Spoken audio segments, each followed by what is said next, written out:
দর্শক, প্রথমে শোনা যাক এই হুজুর কি বলছেন। এক বিয়ে করছেন যারা, মজার কিছুই তারা পাচ্ছেন না।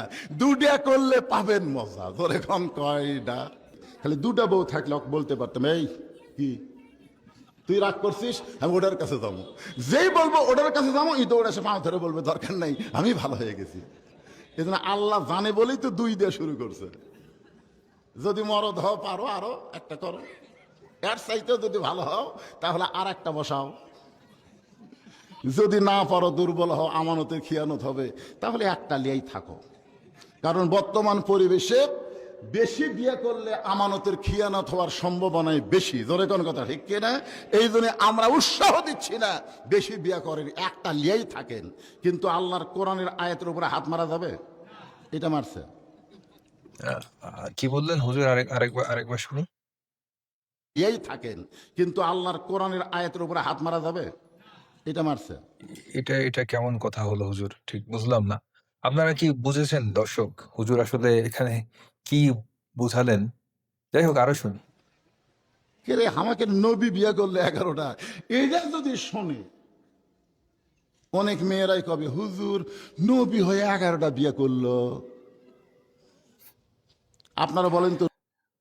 তো হুজুরের মতো করে বলতে হবে, দুই বিয়ার মজা আছে না নাই? বলেন ঠিক কিনা? যাই হোক, চলুন পরের আরেকটি ভিডিও দেখি।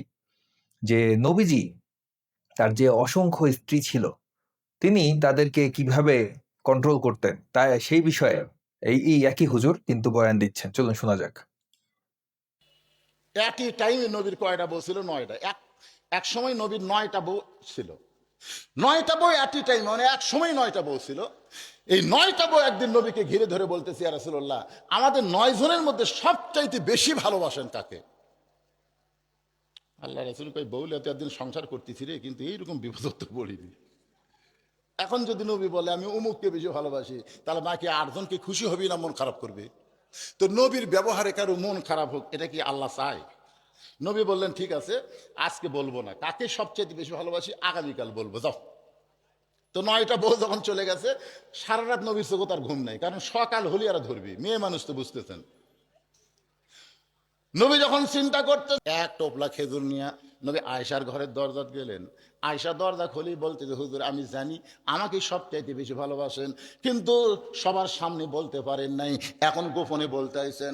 রাসূল বলে, আয়েশা আগামীকাল সকালে যেই কথা বলবো সেখানে রাত্রে কেন বলবো?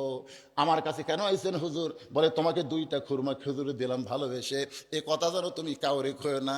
আয়েশারে 2টা খেজুর দিয়ে উম্মে সালমার দরজাত গিয়ে বললেন, তোমাকে 2টা খেজুর দিলাম, তুমি যেন কাউরে কয় না। উম্মে সালমারে 2টা খেজুর দিয়ে হাফসার দরবারে গেলেন, হাফসারে 2টা খেজুর দিয়ে বললেন, কাউরে যেন কয় না। সাউদার দরজায় গিয়ে 2টা খেজুর দিয়ে বললেন, কাউরে যেন কয় না। জয়নাব বিনতে জাহশের দরজায় গিয়ে 2টা খেজুর দিয়ে বললেন, কাউরে যেন কয় না। নবী প্রত্যেকটা বিবির দরজায় গেলেন, 2টা করে খেজুর দিয়ে শর্ত দিলেন, কাউরে যেন কয় না। পরদিন সকালবেলা 9টা বিবি যখন নবীকে ঘিরে ধরে বলতেছে, ইয়া রাসূলুল্লাহ, আমাদের 9 জনের মধ্যে সবচাইতে বেশি ভালোবাসেন কাকে? আল্লাহ রাসূল বললেন, গত রাত্রে যাকে 2টা খেজুর দিছি তাকে সবচাইতে বেশি ভালোবাসি। সব বিবি খালে মাথা ঝোঁকায়, তাই তো রে, আমাকে তো 2টা দিতে রে, আমাকে সবচেয়ে বেশি। চিন্তা করে দেখেন, 9টা বউ সাইজ করা, এটা কি জাতা মরদের কাম? সুবহানাল্লাহ কন না কেন ভাই? আমাদের নবী কেমন স্বামী ছিলেন?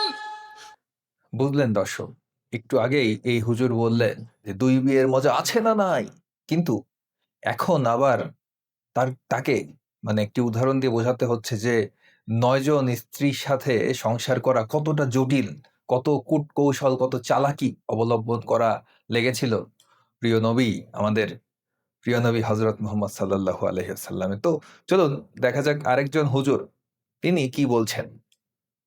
জান্নাতি পুরুষরা 72টা করে স্ত্রী পাবেন প্রথম দিন, এরপরে প্রত্যেক মাসে 1000 করে বিয়ে করবেন।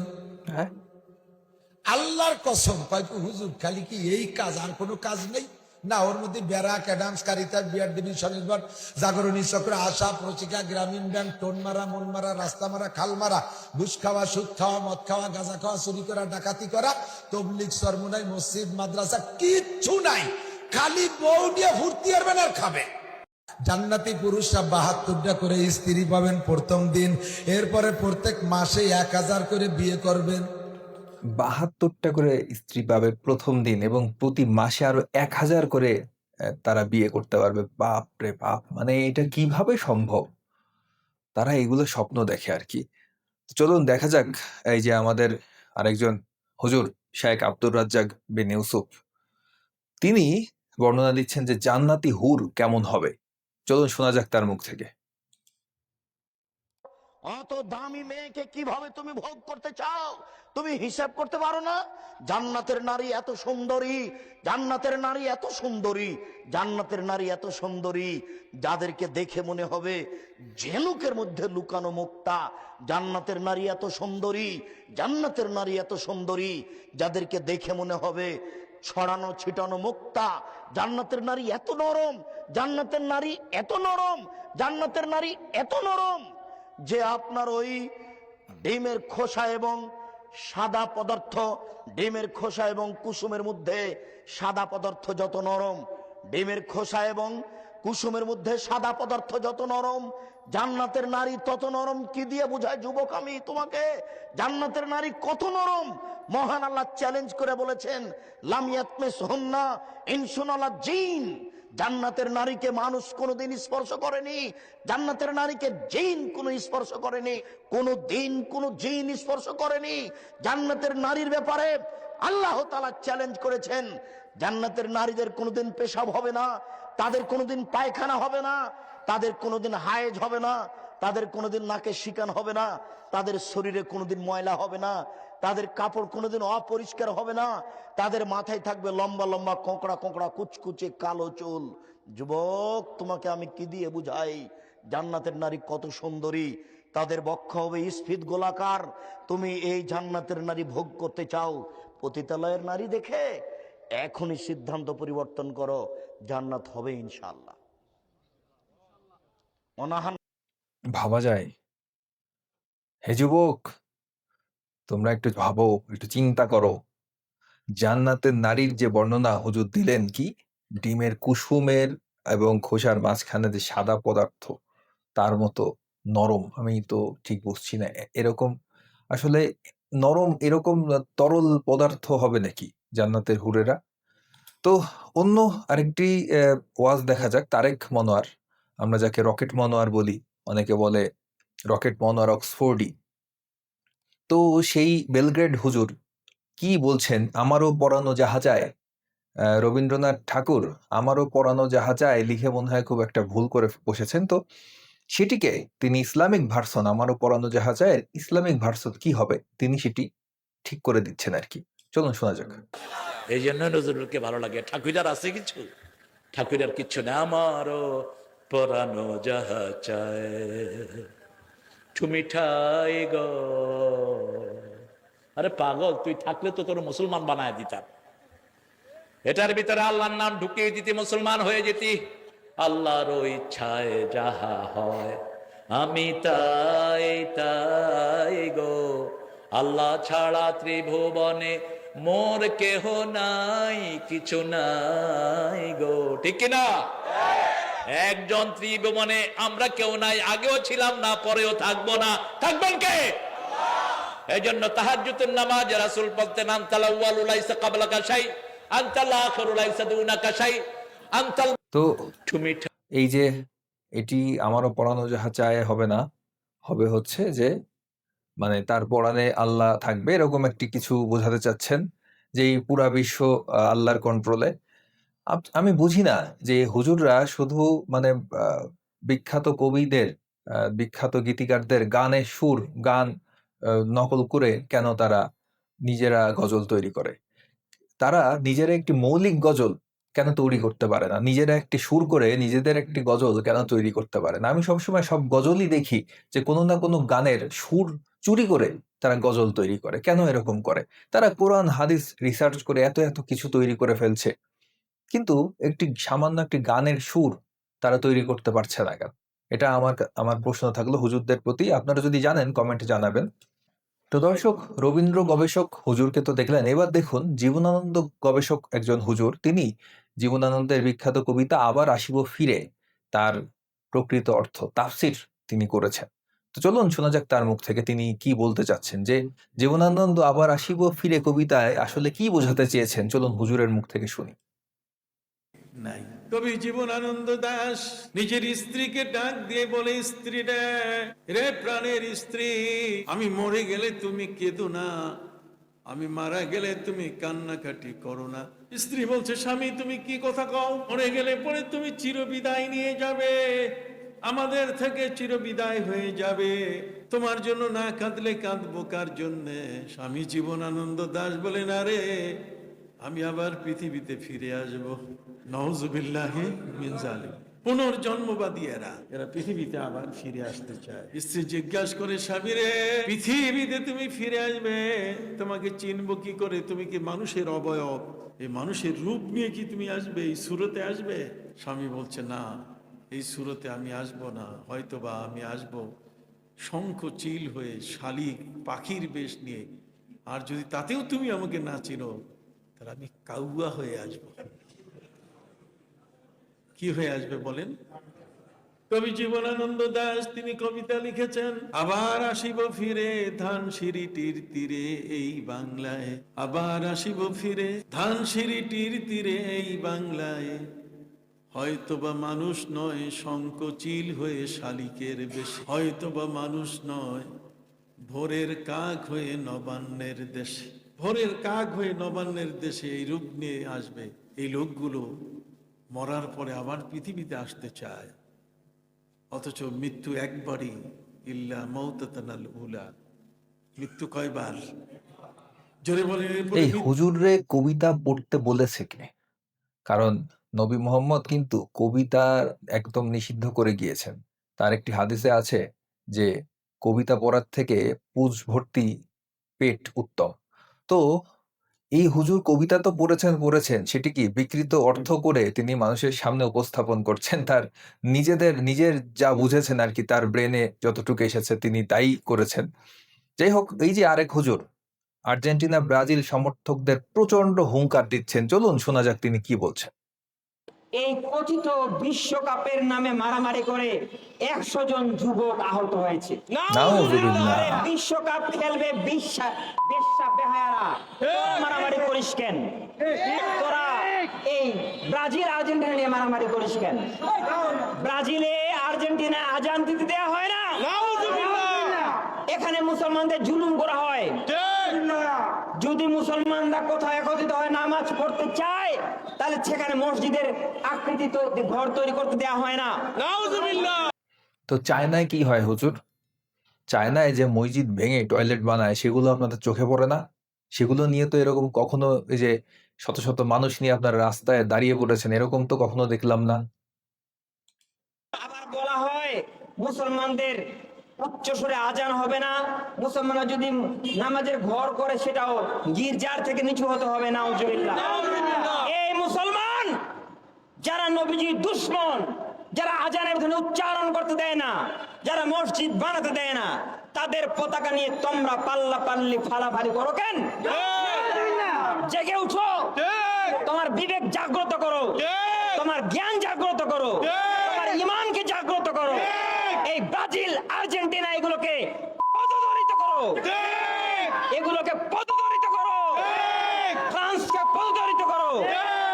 এরা ইউরোপ আফ্রিকাকে জুলুম করেছে অনেক, পুরো আফ্রিকাকে চুষে চুষে খাচ্ছে ফ্রান্স।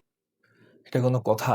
মানে কি পরিমাণ হিংসা বিদ্বেষ থাকাই লাগবে, মানে যে কোনো দেশের প্রতি তাদের বিদ্বেষ থাকতে হবে। যদি সেই দেশ মুসলিম প্রধান দেশ না হয়, তাহলে তাদেরকে এরকম কথা বলতে হবে, পদদলিত করো, এটা করো, ওটা করো। এটা কেমন কথা? মানে কি বলবো আর কি এই হুজুরদের। তো দেখুন, এই ভিডিওটা একটু ছোট, আসলে এই ভিডিওটা একটু বড় করে দেখাতে চাচ্ছিলাম। যাই হোক, আপনারা বুঝে নিয়েন। ও হুজুরের তো দেখি সাউন্ড আসে না। আচ্ছা, এসেছে।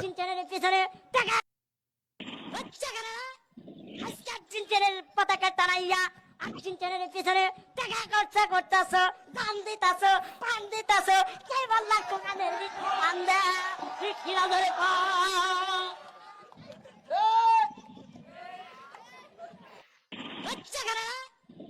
আর্জেন্টিনার পতাকা তারাইয়া আইসিন চ্যানেলের পিছনে টাকা খরচা করতেছ, দান দিতেছ, পান দিতেছ, কে বললা কোরআনের ভিতরে দান দেয়?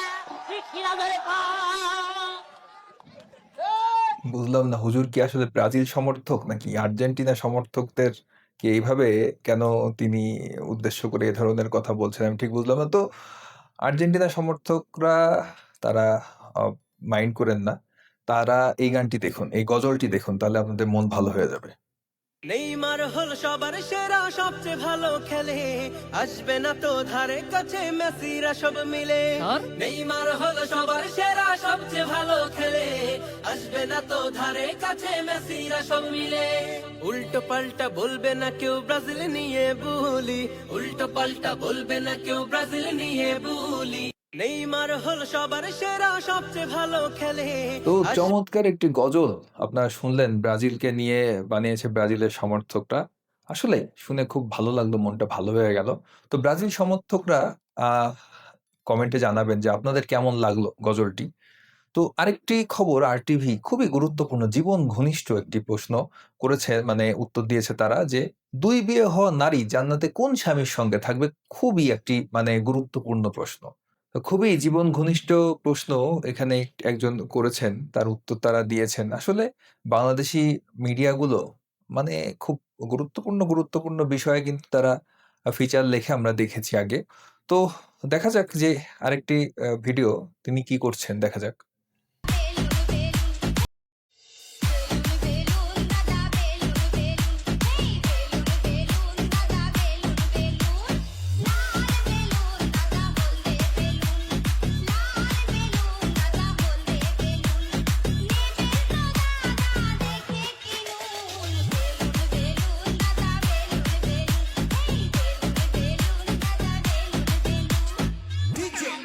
তো হুজুরের নাচ দেখলেন, কেমন লাগলো আপনারা জানাবেন।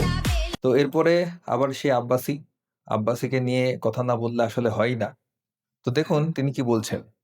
সময় নিয়ে চিন্তা করে পৃথিবীতে সময়, টাইম, এটা নিয়ে সবচেয়ে সুন্দর গবেষণা হচ্ছে আইনস্টাইনের। কার? কার? আইনস্টাইন। হচ্ছে আইনস্টাইনের। কার? এটা আবার কোন বিজ্ঞানী? আপনারা যদি আইনস্টাইন নামে কোনো বিজ্ঞানীকে চিনে থাকেন তাহলে জানাতে পারেন, আমি একটু পড়াশোনা করার চেষ্টা করব আইনস্টাইন সম্পর্কে। আইনস্টাইন ইহুদি ছিল, কিন্তু সবচেয়ে বেশি সে কোরআন শরীফ পড়ত। মৃত্যুর পর আইনস্টাইনের বাড়িতে সবার উপর পাওয়া গেছে কোরআন শরীফ। সুবহানাল্লাহ। মানে মিথ্যা মিথ্যা আর মিথ্যা, মানে মিথ্যা কথা না বললে তাদের কি পেটের ভাত হজম হয় না? আমি ঠিক বুঝি না, এগুলা যে মিথ্যা, এগুলা তো সামনের লোকজনও বুঝছে, তারা কেন মানে হুজুরের সায় দিচ্ছে হুজুরের কথায়, সেটাই বুঝি না। চলুন আরেকটি ভিডিও দেখে এই ভিডিওটি শেষ করা যাক। কি হচ্ছে এখানে?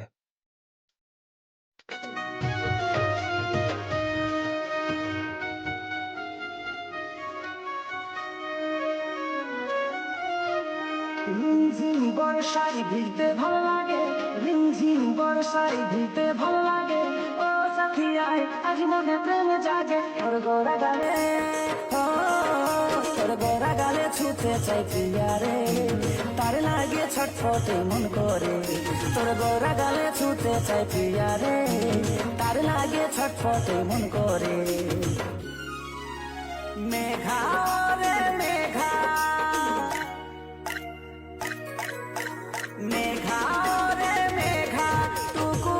এখানে কি হলো আসলে আমি তো ঠিক বুঝলাম না। মানে এটা কি জিন ছাড়ানো হচ্ছে নাকি এখানে জিন ছাড়ানোর প্রচেষ্টা চলছে, নাকি জিনের আছর হয়েছে উনার উপর, সেটাই আমি ঠিক বুঝছি না। মানে কেন এই লোকটা এভাবে পোপো করে ঘুরছে তা ঠিক বুঝছি না। যাই হোক, আপনারা যদি বুঝে থাকেন তাহলে জানাতে পারেন কমেন্টে। আজকের ভিডিওটি এই পর্যন্তই। ভিডিওটি কেমন লাগলো জানাবেন। ভিডিওটি ভালো লাগলে লাইক করুন, কমেন্ট করুন, শেয়ার করুন, চ্যানেলটিকে সাবস্ক্রাইব করুন। সকলকে ধন্যবাদ।